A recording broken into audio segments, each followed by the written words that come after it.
So the ingredients for the Goda Masala are as follows. We require about 2 cups of coriander seeds or dhania, half a cup of jeera or cumin seeds, 1/4 cup of poppy seeds, also called khuskhus, 1/4 cup of sesame or tir, 1/4 cup of dry coconut shredded, 7 bay leaves, 20 peppercorns, about 1/4 cup of shah jeera, 30 cloves, about 8 sticks of cinnamon, 4 mace, 1 big cardamom, 1 star anise, and half a nutmeg. So these are all the ingredients that we require, and we're going to fry them in 3 batches.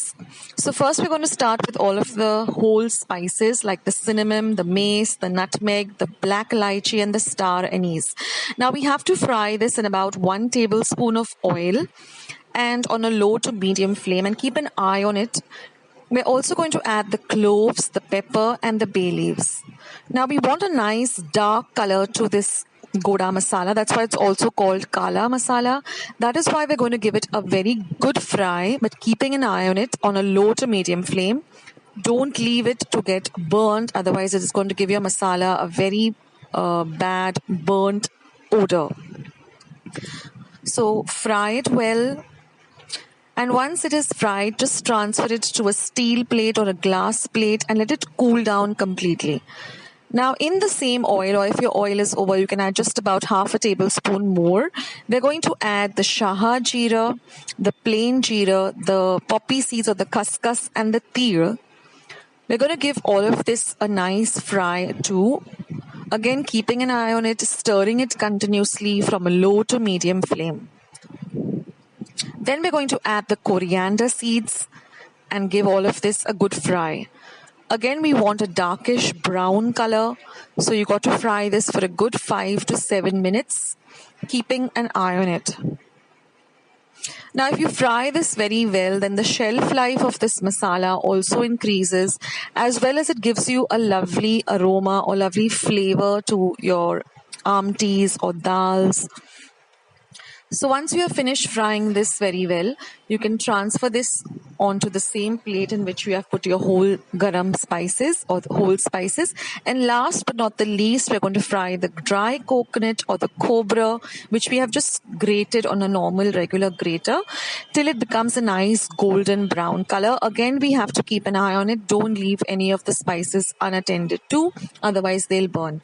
Now we want all of this, we're going to transfer the coconut too, and we want all of this to completely cool down. You can leave it aside for even an hour, 2 hours, but don't grind them when they are hot.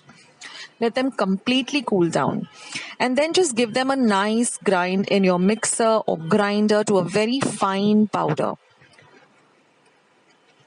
And then you can store this away in a nice, clean, dry glass jar. Now we're going to go to the moong dal khichadi, which is also very easy to make. So here I have just soaked about 1 cup of rice and 1/4 cup of moong dal. I've washed it well thrice under water and soaked it for about 5 to 10 minutes. Now we're going to heat some clarified butter or ghee in a pot. You can use oil, but the khichdi, it's better to use ghee or clarified butter. It gives a better flavor. Now, once it is hot enough, we're going to add our mustard seeds, about 1/4 teaspoon of mustard seeds. Once the mustard seeds begin to splutter, we're going to add 1/2 teaspoon of cumin, 1/4 teaspoon of asafoetida or hing, and 1/4 teaspoon of haldi powder or turmeric. We're going to drain out all the water from the rice and dal that we have soaked, and we're going to add that to the hot ghee. Give it a good fry. And then we're going to add double the quantity of the rice and moong dal mixture. So about 2 cups should be sufficient. Now put this on a little higher flame and let it come to a boil. Now you can add your salt. I have switched to Himalayan pink salt. You can use regular salt too. Give it a good stir. And now we're going to add about 1/2 teaspoon of red chili powder.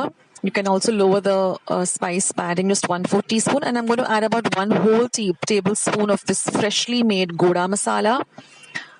Give all of this a good stir. And then I'm going to add about 1 teaspoon of gur or jaggery. You can add more if you like it to be more on the sweeter side. And once your water starts boiling, lower the flame to simmer and cover the pot and let it cook for about 5 to 7 minutes, keeping an eye on it till your rice is nice and cooked, and then just garnish it with some lovely freshly chopped coriander and 1 dollop of clarified butter or ghee. So I hope you like today's recipes. I hope you give them a try.